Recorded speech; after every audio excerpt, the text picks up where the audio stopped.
Thank you very much, President.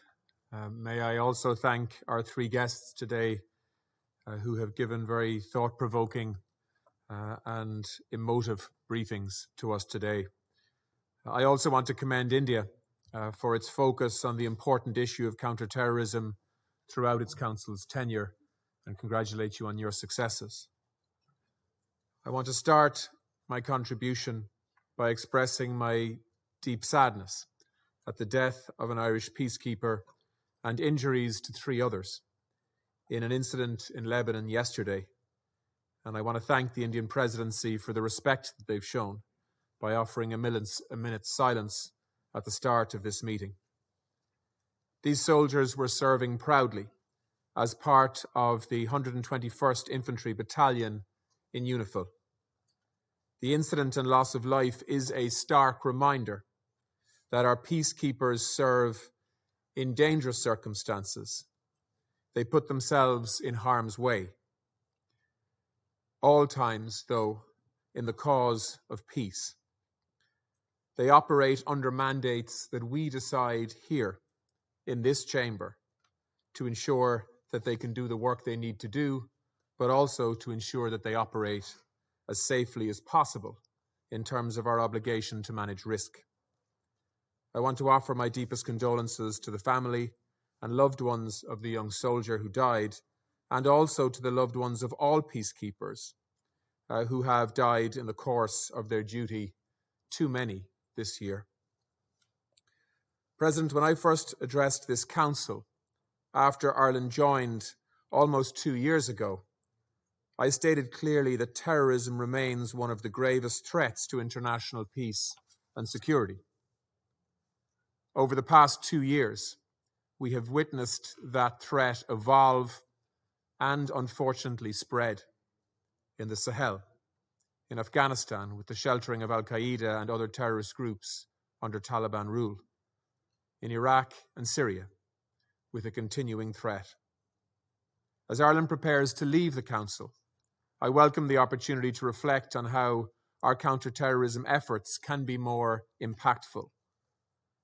President, the most effective way to counter terrorism is to prevent it in the first place. Tackling the global terrorist threat means addressing its complex and varied drivers. We know that communities affected by conflict, poverty, inequality, poor governance, and human rights violations are more vulnerable to radicalization and recruitment. Unless we address the root causes, we resign ourselves to addressing the same security challenges over and over again. Respect for human rights and the rule of law are vital in preventing the growth of radicalization and extremism, and they are both critical components of effective counter-terrorism responses. Often, too often, measures adopted by states to counter terrorism have been misused to repress human rights and freedoms. In October, together with the UN Special Rapporteur, Fionnuala Ní Aoláin, Ireland hosted an event highlighting the ways in which counter-terrorist financing measures are sometimes misused to target civil society, humanitarian actors, and human rights defenders. These actions serve only to drive radicalization and reinforce terrorist narratives. We must also heed the calls of our African partners, who have consistently advised us on the ways that climate change can aggravate the root causes of terrorism itself. Most UN member states, including the large majority in this Council, recognize the clear link between climate change and instability. It is staring us in the face. And it's high time that this Council acted on the facts. We know that there is a wealth of experience and analysis that civil society partners can provide on the issues of counter-terrorism. Yet the avenues for civil society to engage with the Council's counter-terrorism architecture are too limited. Dealing effectively with these issues, particularly the use of new and emerging technologies for terrorist purposes, requires a much more serious partnership with civil society. In addition, the full, equal and meaningful participation of women in counter-terrorism processes is also critical. Empowering women, ensuring that they are at the counter-terrorism table, fundamentally disrupts the status quo for the better. President, UN sanctions are one of the critical instruments employed by this Council to hold terrorists to account and to target them. But to have the desired effect, sanctions must be targeted and they must be effective in the areas where we need them to be. During our term on the Council, one of the recurring messages we heard from civil society and humanitarian partners was about the inadvertently negative impact of sanctions measures on the delivery of humanitarian assistance. We listened carefully to this message and we responded collectively as a Council. Alongside the US, we were proud to secure agreement last Friday on Resolution 2664. This landmark initiative, providing humanitarian exemptions across all UN sanctions regimes, will help to ensure that aid reaches all populations at risk, particularly in areas where terrorists are active. At a time of unprecedented global challenges, I am heartened that this Council took decisive action and provided a humanitarian lifeline to those experiencing conflict and terrorism. To conclude, if I may, let me offer some short reflections on our 2-year term on this Council. Just last week, we marked the 100th anniversary of the Irish Free State. One of its first actions was to seek membership of the then League of Nations. 100 years on, Ireland is steadfast in our commitment to multilateralism. To sit at this table, elected by the members of the General Assembly, is a great privilege. Those of us lucky enough to do so should be frank enough to admit that multilateralism is struggling today. We need reform. We need creative, responsive solutions to global challenges that could not even have been imagined by the drafters of the UN Charter. But most of all, we need political will. As our Prime Minister said in his speech during the high-level week this year, we have in this Council, in the General Assembly, and in other bodies, institutions and agencies that make up the United Nations, the space to discuss, to negotiate, to share experiences, and to craft solutions. We have an interlocking web of charters, of treaties, of norms, of resolutions, of international jurisprudence, of political declarations, and of agreed statements and conclusions. Our global structures are not perfect, we know that. No structures ever are in reality. But it is not our systems or our structures, nor our treaties or our charters that are fundamentally failing us today. It is the lack of political will to implement and uphold them that is the root cause of our failures in this Council. Reform is essential, particularly reform of the veto, the use of which is self-defeating, the use of which, in my view, has no place in a 21st century Security Council. But reform alone will not make multilateralism work. That responsibility rests with us, the member states together. Member states will continue to have differing perspectives on many issues on this Council agenda.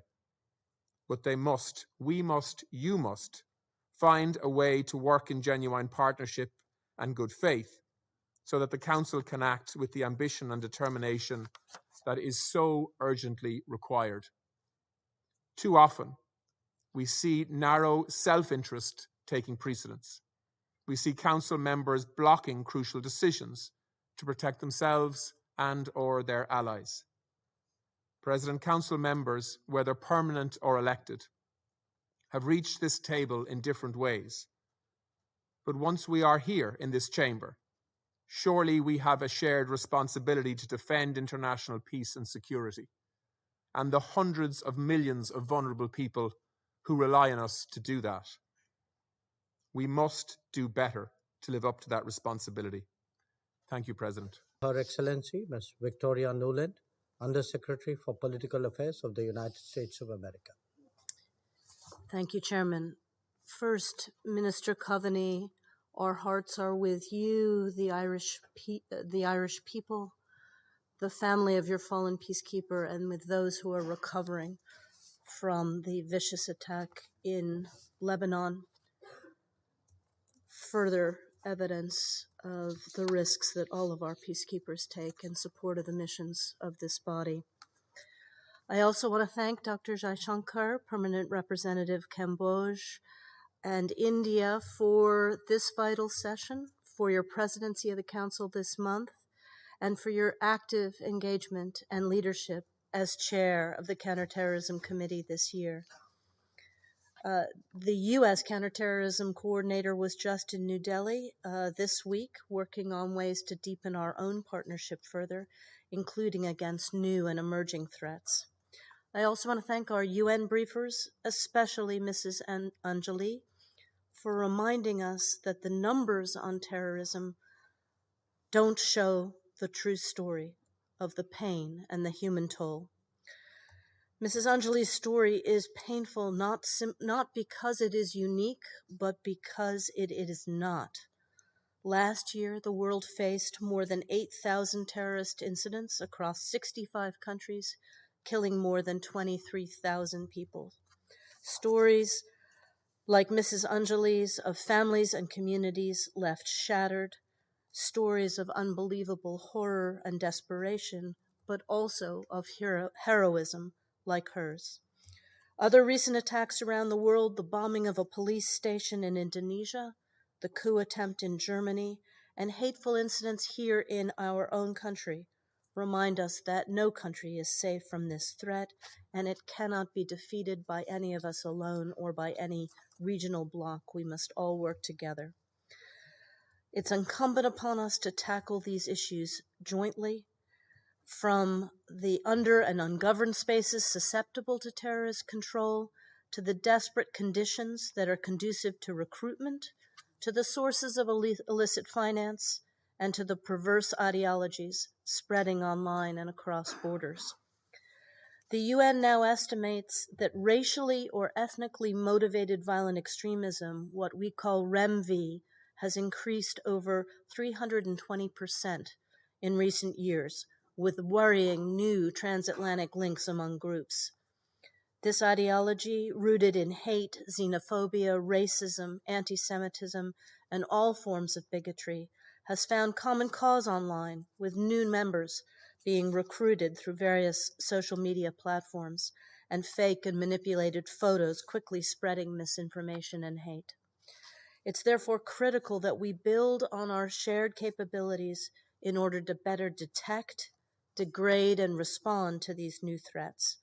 That's why we are working with partners now to strengthen domestic law enforcement, judicial capabilities, border security, improve intelligence and information sharing on these threats, and sever key sources of terrorist financing. In May, we launched the Counterterrorism Law Enforcement Forum in Berlin, bringing together law enforcement officials from some 40 countries to build capacity and share best practices. In Indonesia, for example, the United States supports continuous mentorship programs to vetted law enforcement agencies investigating terrorist activity. In Kenya, we work with security and law enforcement to enhance detection and prevention and improve investigations, prosecutions, and ensure we get convictions. And here in September, during the UN General Assembly, at the Global Counterterrorism Forum, I announced a new racially and ethically motivated violent extremism counter toolkit developed jointly by the United States and Norway to provide practical recommendations for countries and communities to recognize and respond to this threat. But while we work on REMV, we also have to not distract from the parallel fight against Al-Qaeda and ISIS wherever it is found. Despite our success of the global coalition to defeat ISIS and the decisive strike against Al-Qaeda leader Ayman al-Zawahiri in July, the threat is significant. One way the Council can help is by doing more on the current sanctions list to ensure it accurately reflects realities on the ground. UN sanctions are an essential tool in our counterterrorism toolkit. The Council should support listing all ISIS and al-Qaeda affiliates as well as their leaders and key supporters so that they face global asset freezes, travel bans, and arms embargoes. Unfortunately, the 1267 and 751 committees have only agreed to designate one entity and one individual this year. An array of holds due to unrelated political fights stand in the way of new listings. This political obstructionism fundamentally undermines the committee's mandate to prevent and deter threats to international peace and security and weakens the impact of the UN sanctions regime. We've been pleased to co-nominate several listings with India on ISIS and al-Qaeda, and we hope that the 1267 committee will move forward with these and other new nominations. The Council took strong steps last week to adopt Resolution 2664 to help ensure that reputable, impartial humanitarian actors are able to do their life-saving work even in areas where terrorists operate or control territory. This is going to ensure that those in need get the help they need and that they're not left simply at the mercy of the terrorists. We simply can't afford to leave these civilians exposed to the predations of malign actors who fail to meet their basic needs and often steal from them and destroy their property and take their lives. We are very grateful for the efforts of humanitarian organizations to advocate for this resolution and to ensure that they can help vulnerable populations. It's also critical that counterterrorism campaigns not be used as a pretext for member states to violate fundamental freedoms themselves. And it's concerning that some member states seek to undermine the advances on gender, civil society, and human rights made in Security Council resolutions and the global counterterrorism strategy. We've seen time and again that counterterrorism cannot succeed through sheer force and hard security measures alone. As I was reminded during my recent travels to Burkina Faso, Mali, Mauritania, and Niger, to be truly effective, as many have said, counterterrorism needs to be nested in a whole of government, whole of society effort.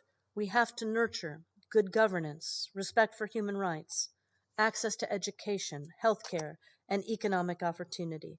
We have to support governments and their ability to deliver for their citizens. That is key to breaking the cycle of violent extremism. As I saw in Niger, we, the United States, can support security forces. That's important, and it's paramount for slowing terrorist activities, but it's not enough in a country where half of the students are not in school.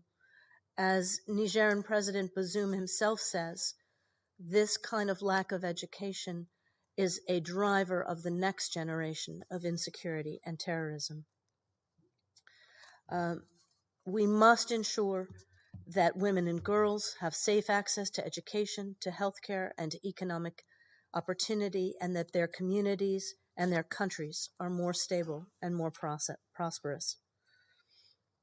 That's why we are focused on implementing the current robust global counterterrorist framework focused on a whole of society approach.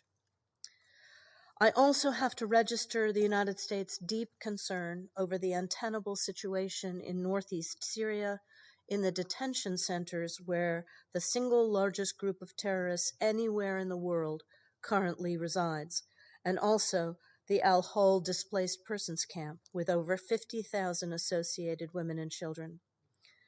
With approximately 10,000 foreign fighters in detention in northeast Syria, ISIS will seek to exploit regional instability to continue to pursue its Break the Walls campaign, freeing prisoners and replenishing its ranks.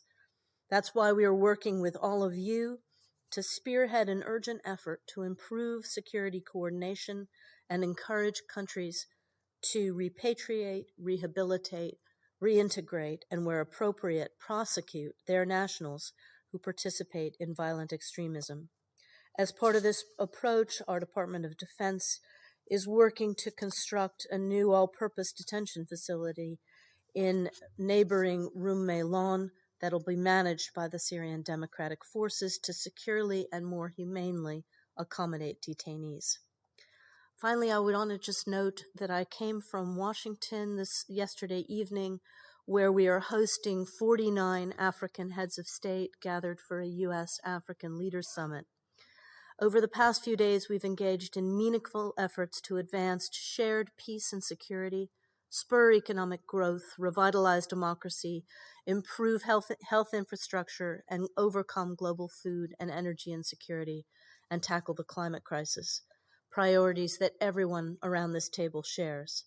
But all of these shared goals are put at risk by the pervasive threat of terrorism. And the inverse is also true. If we can make progress against these goals, we drain the swamp where terrorism lives and thrives.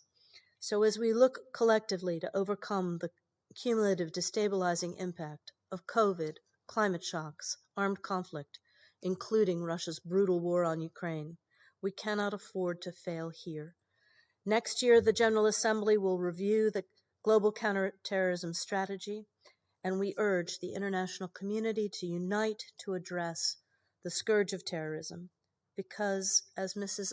Anjali has reminded us in painful detail, the consequences of failure must not be acceptable to any of us. Thank you. I thank Her Excellency, Ms. Newland, for her statement. I now give the floor to His Excellency, Lord Tariq Ahmad of Wimbledon, Minister of State at the Foreign, Commonwealth and Development Office, and the Prime Minister's Special Representative for Preventing Sexual Violence in Conflict of United Kingdom of Great Britain and Northern Ireland. Thank you, Mr. President. Before I go any further, may I join on others and express the deepest condolences to my dear friend Simon Coveney and all the people of Ireland at the tragic loss of a peacekeeper in Lebanon, someone who was doing their job, and indeed in extending our prayers and best wishes for the recovery of those injured. Once again, I join with him in our strong solidarity for those who represent this organization on the world stage in some of the most difficult places in the world. And ultimately, as we've seen tragically, pay with their lives. We pay tribute to their bravery and courage, and our prayers and best wishes go for the quick recovery of those injured. Mr. President, may I firstly thank you. It's a great pleasure to join this Security Council meeting under your stewardship, and I pay tribute to India over its stewardship and contributions to this Security Council, particularly on this issue of counterterrorism during its tenure on the Security Council. And the government of India deserves immense credit for the focus they have brought on the issue of counterterrorism and also what lies beneath and what drives terrorism, which is a perverse ideology of counter and of extremism, and we need to work together to counter this. I join also in thanking our three briefers, Mr. Volonkov, who I know well. I'm sorry we're not seeing each other in person today, Mr. Chen, and of course the inspiring testimony, bravery and courage we heard from Anjali Vijay Kulta. Anjali ji, आपकी वराता और बहादुरी आतंकवादियों के खिलाफ के लिए हम सबका हमारी तरफ से बहुत-बहुत धन्यवाद. The meetings that India has led, particularly the excellent counterterrorism committee meetings in Mumbai and New Delhi, I was delighted that my dear friend, the Foreign Secretary, was able to join, and it set out our strong position of working together with India and indeed all international partners as we work together to counter the global threat of international terrorism. It is a threat, colleagues and friends, that is ever evolving. It is a threat that is becoming ever more complex, and it requires collective and comprehensive solutions and responses. Terrorist groups, including in Al-Qaeda, who operate today in Afghanistan and beyond, the Daesh affiliates, Boko Haram, Al-Shabaab, to name but two, who are continuing to work across different parts of the world and inflict human suffering to innocent lives, innocent people, destroying communities around the world. But we also need to recognize and be cognizant to the fact that these terrorist organizations are increasingly employing new methods of radicalization, the drivers of terrorism, and evolving tactics. They use innovative ways of technology. Even in the United Kingdom, we continue to face this challenge. Young minds being corrupted, the circumvention of the front door as technology is used as a tool to radicalize young men and women.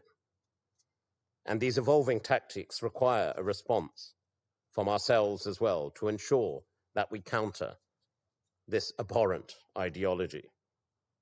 We must also make effective use of our sanctions regimes to prevent terrorists from acquiring weapons and financing. We must adapt and evolve our own counterterrorism efforts, prevent terrorist exploitation of emerging technologies, and indeed of vulnerable communities. Radicalization takes place through innovative technology means. We need to ensure we counter it through similar measures.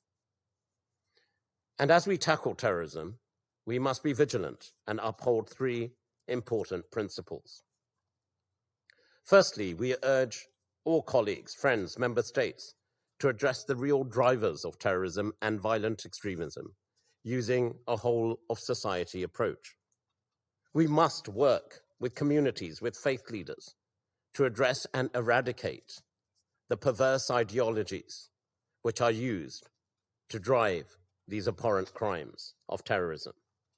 The United Kingdom is working with our partners to understand how the UN can better incorporate civil society perspectives into its work.